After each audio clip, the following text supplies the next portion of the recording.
Welcome to GradCast, the official podcast of the Society of Graduate Students at the University of Western Ontario. Back to GradCast, the official radio show of the Society of Graduate Students here at the University of Western Ontario. It's St. Paddy's Day, and we're recording here at Grad Club. I'll be your host today, Tyson Davis. I'm with Jina. So today we have two volunteers from Frontier College. Could you please introduce yourselves? So I'm Katherine Lee. I'm in the fourth year of my PhD in Farm Talk. My name is Belbeck. I am currently in my second year of my master's studying neuroscience. Awesome, neuroscience. All right, well, let's get into it. And I'm going to pitch it to Jina now to start us off. Okay, so welcome first. So for those that are not really familiar with Frontier College, can you guys give us a little bit of background of what Frontier College is? Okay.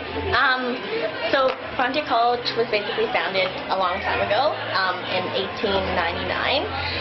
So it's Canada's original not-for-profit literacy organization. So it sort of started with what are called labor teachers. So what they would do is they get sort of undergraduate university students to go work on the frontier, so at mining camps, on the railways, and so they'd work with the laborers during the day. They get paid the same rate, and then at night they would teach them literacy skills, so how to read, how to write, everything like that. So now we still have that program in place, but we're more of a nationwide literacy organization. So we have thousands of volunteers. We've helped millions of Canadians with literacy programs. So we run everything from kids to adult literacy programs in Canada. So because you really focus and stress on literacy, so first, what is literacy, and is literacy a big problem in Canada? So literacy is basically just the ability to read and write. And around the university scene, you don't notice it as much because most people here are literate. But actually, 1 in 6 Canadians don't have basic literacy skills. So literacy is a fundamental right that all Canadians have, and will help them succeed in their life. So, how do you define what distinguishes a person between illiterate and literate? Like, where is that kind of benchmark? If you don't mind me asking. It's probably a gradient. I don't think it's black and white. But if you want to go to the basics, if you're literate, you can read at a level of competency that is appropriate for your age. So there's certain sort of curriculum expectations that we have now as children and high school students and adults. So even though we're a first world country, you'll see if you go and volunteer at the school programs and you work with some adults, they're not at the level they should be. So it's something we need to be aware of, even though we think it's not a problem. Awesome. So what specifically do you guys do with Frontier College? So both of us are actually in the organizational team. So we're responsible for recruiting volunteers, training them, and then integrating them into our programs that we have across London. So we have a variety of literacy programs across London, either based for children or older adults, as she said, people trying to get their GED, or actual full adults. And what we do is, besides training these volunteers, we're out there as well. So we work with the volunteers and with the learners at the programs. And basically our main goal is just to increase the literacy of all learners and all Canadians at our programs. So I guess, what kind of differentiates between Frontier College and other organizations that provide similar services? Because as far as I'm aware, like YMCA provides services to those that may be illiterate, and those specialized programs. So what makes Frontier College so special? I don't really think it's a disadvantage of many opportunities for people who need literacy help. And so I think Frontier College is mainly about literacy. So if you go to the YMCA programs, there's lots of, for example, new immigrant programs. I think we're more focused on the literacy aspects, including not just reading and writing, but let's say like numeracy, literacy, different kinds of understanding that comes when you actually know how to read and write properly. And so I think something special too with us is our engagement with the community. So we don't have a Frontier College building or school, for example, in London. So we work with the Boys and Girls Club. They give us space 2 days a week. We work at an after-school program, or we go to a high school, and so the communities really open their doors to us. So I think that makes us special. So we're sort of right there, and the number of students that we can engage that way, especially university students, I think is something more special. Okay. So, and then can I just use one more question? Please, go ahead. Just because you said you were involved with the volunteers and the learners that participate, have you come across any challenges while you go into these sessions? One of the challenges I faced is that I volunteer with younger children. So a lot of the times they don't want to be engaged. They don't want to come after school and then go do some literacy activities. So a lot of it is actually engaging the children and getting them to actually want to try to improve their literacy. So some of our programs are after school homework clubs, so we kind of say, all right, you can do your homework with us, and then that way you don't have to do it later, so we can help you finish your homework, or just helping get the children involved is one of the key troubles that they face. Yeah, like same for me. So I run the reading circle program at the Boys and Girls Club. So pretty much everyone is 13 and under. And the Boys and Girls Club is actually amazing. So it's this totally safe place. They have a ball pit, they have a swimming pool, they have a gym, they have rock climbing, they have other activities. So like we have to make activities that can sort of hold their attention and sort of compete with the other things that are there. So we plan different activities every week, and that's something we have to think about, and also the age of the children. You have to have a lot of patience to do it. So yeah. And what's good about a lot of our programs too is that at the locations where they're run, there is this sort of stuff, so they can do some homework and then they can go play for 15 minutes or something, and then say, all right, come back after, we'll work on another few questions or something. So that helps them get more involved as well. So are there any like kind of specific requirements in order to become a volunteer with Frontier College? Do you need a university education, or even is it just required as a high school education? What would be the minimum requirements to become a volunteer? For Frontier College in London, all our volunteers are university students and up. So undergrad, like we're grad students, and it's a very well organized organization, just because we've been around for so long. So there's lots of sort of safety requirements. So you do have to go through training. You do have to have a police and vulnerable sector check, which you need for all volunteering. Awesome. So I have one more question, and I'm sorry if it's kind of a curveball, but I'm a math graduate student. Yeah. And I know from my experience in mathematics, people are, I want to use the word illiterate, but I don't. People struggle with math skills at early ages. Is there anything in place in terms of, with Frontier College in terms of math literacy? Yeah, so that's actually something new we started, I think, this year. So we're actually incorporating math literacy into our reading literacy program. So at the Boys and Girls Club, we will do math activities. We'll try and find something that incorporates both. And yeah, you're right. Like, kids don't like math. Yeah. But like you sort of need to try and push them a little bit sometimes. We do that sometimes with prizes or just very small incentives just to get the ball rolling. And what we find usually happens, which is really good, is that they get lost in sort of the more fun aspects of the activities, and then they forget that it's like almost like homework because it's fun too. So yeah. So don't worry about it. Like we're trying really hard. Awesome. What's actually great about the program that I lead is that it's an after-school cooking program. So you integrate literacy, advocating for healthy eating and getting the kids how to cook at an early age, and then reading the recipes and all that sort of stuff involves math. So we have the measuring out, adding together the different things as well. So my program's kind of a triple whammy. So Awesome. Yeah. Awesome. So it seems like you guys have a wide range of different activities, like you said, cooking, math classes. Are there any special or the ones that kind of stand out that you can think of? Okay, so the favorite one with the kids and the hardest for us to organize at Boys and Girls is we have scavenger hunts. So it's a full building scavenger hunt. So it requires a lot of organization for us.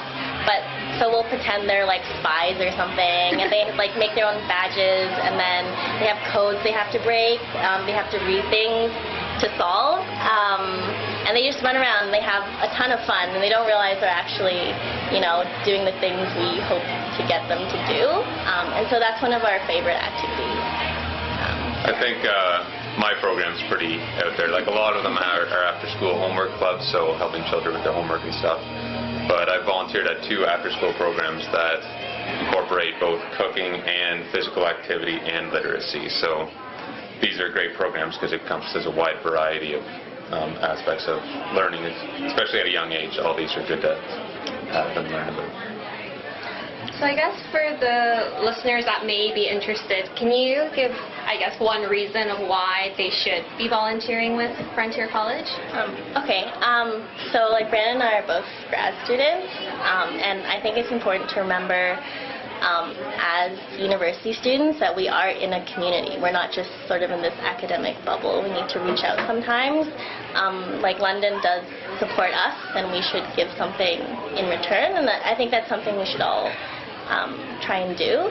So if you have time in your day, I don't know, if you're running a 3-hour experiment every week and you have the time, you should really sort of try and go out of your comfort zone and just realize you can have such a good impact on a child on a regular basis too. So yeah, building on what she said, outside of our university bubble, there's obviously need in the community to increase literacy. And with Frontier College, we're making an important, lasting impact in someone's life, either whether they're young or old. So we're giving them the tools in order to try to succeed further down the road in their life. So being able to see those changes firsthand, or seeing an increase in literacy or math skills or that sort of thing is really important. And not only does it make you feel good, but you're actually making a significant impact in that person's life. Awesome. So, just building off that, you're making an impact on their lives. What impact has this volunteer experience had on your own lives? It's made me more perceptive to the idea that there's less fortunate people out there, and anything you can do to help is always, as she said, it's not that difficult. Once a week, you just volunteer for a couple hours, and you could be, even though that seems nothing to us, it actually could be a significant impact. This person, I'm getting math help once a week from this person, and they're actually improving their grades. They want to do better in school. They want to do that sort of thing. So I've learned to appreciate that, and I've also learned to be more open to people's different learning styles or different levels of literacy, because each child or person learns differently, and you need to be open to that. And we have a learner-centered approach that you need to focus on the individual and try to accommodate them and help them learn better. That's awesome. Yeah, because I took some classes a while back from the Learning Center here at Western, and I really like that answer, because you shouldn't focus on how you want to teach, but how your students learn.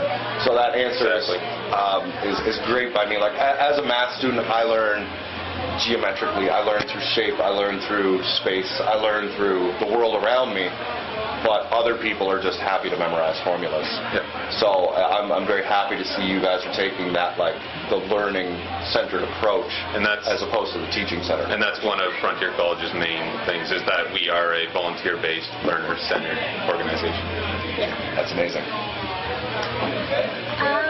what kind of skills do you think a volunteer should have before joining Frontier College? I think most people have the skills to be a good volunteer, especially university students, and Frontier College gives them a really good area for them to improve on their skills as well. So I think definitely communication, if you're working with any sort of learner, lots of patience. You need to have empathy. You need to realize that when they're struggling, you need to be there for them, and you need to understand everything else that's going on in their lives, and that when you're there at that moment, you need to be able to dedicate yourself to helping your learner.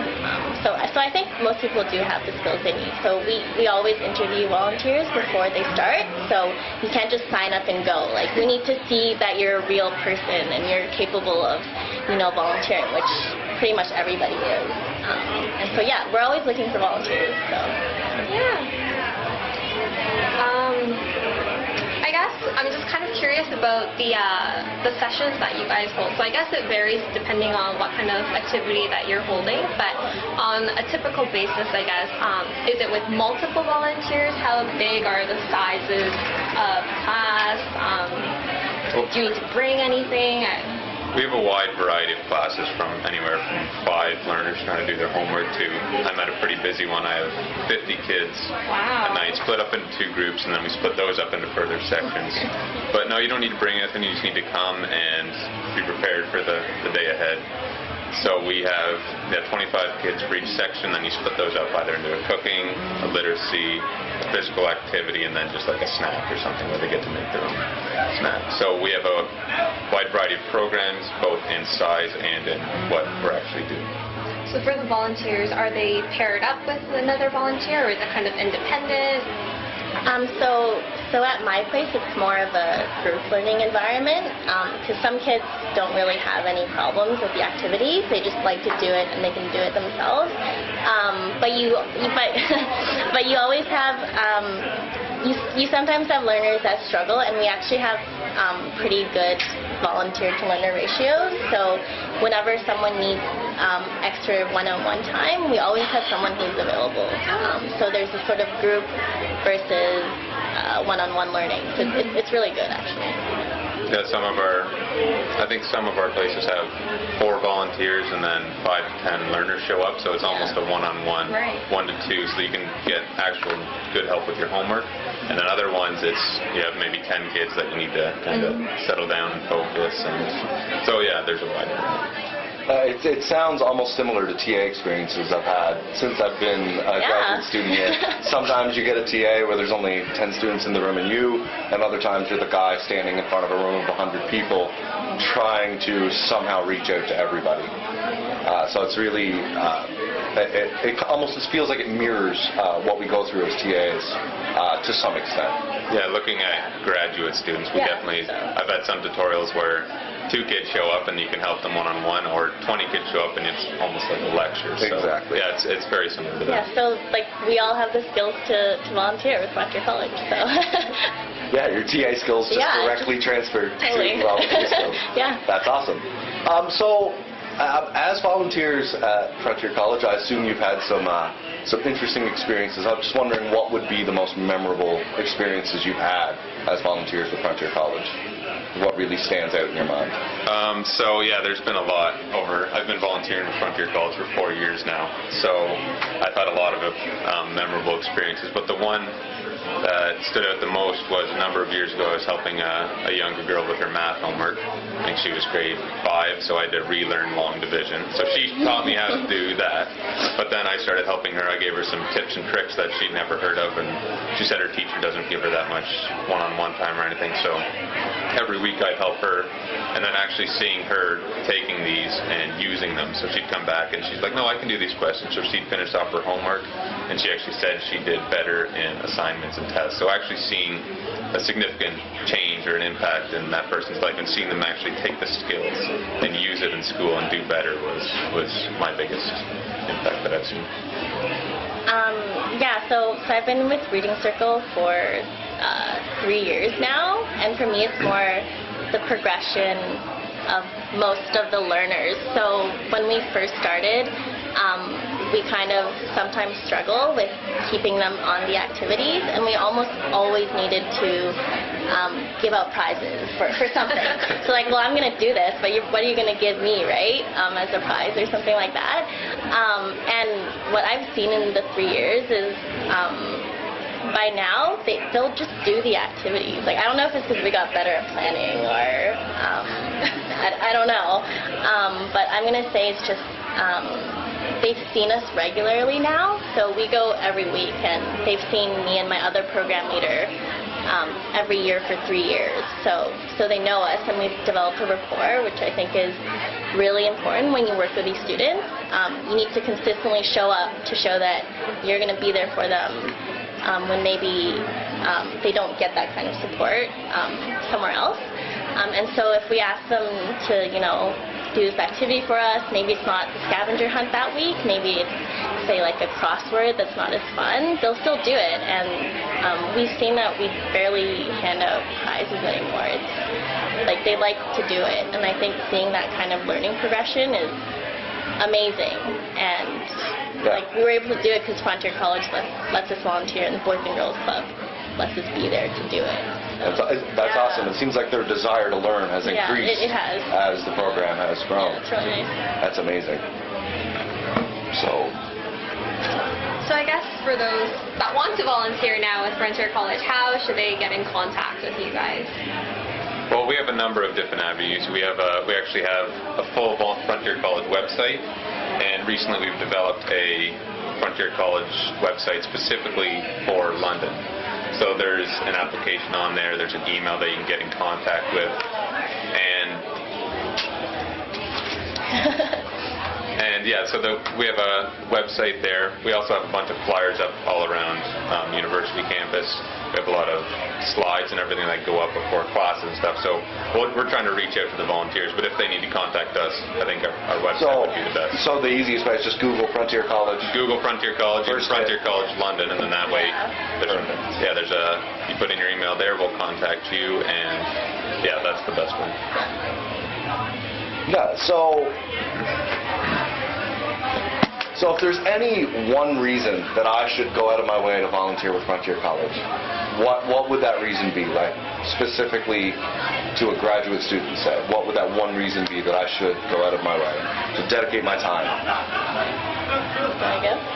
Okay, well, I'm a science grad student, so I think in order for a child to develop science literacy, they need to get a basic handle on basic literacy first. And I think, like, why not? Like, I think we do have time as grad students to work outside of the lab.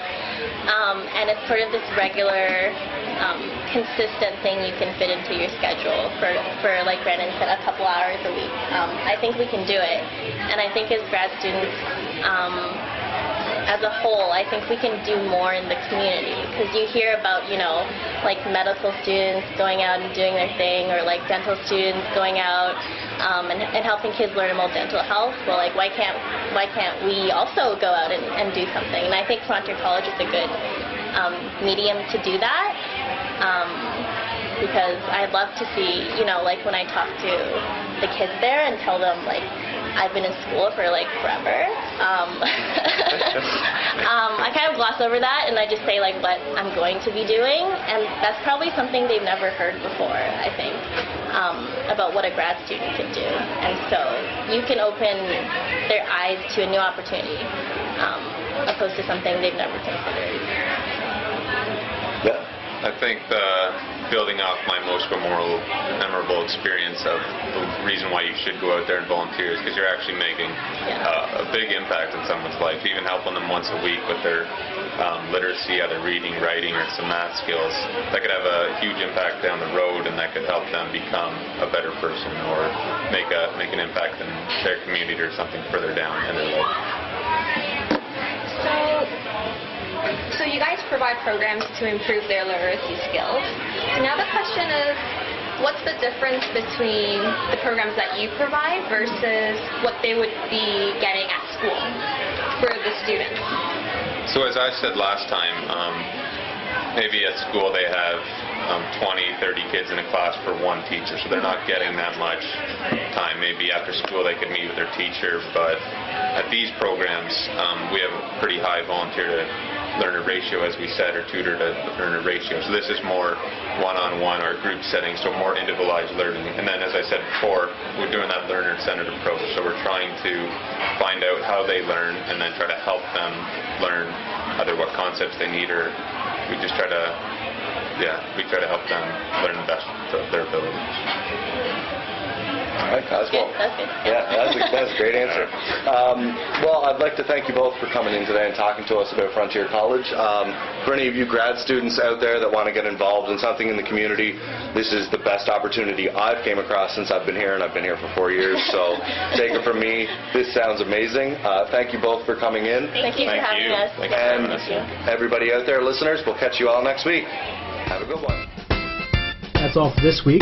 If you want to send us some feedback, or if you want to come on the show yourself, email us at gradcastradio@gmail.com. Be sure to hook us up on social media. On Twitter, we're at GradcastRadio, and look up Gradcast Radio also on Facebook.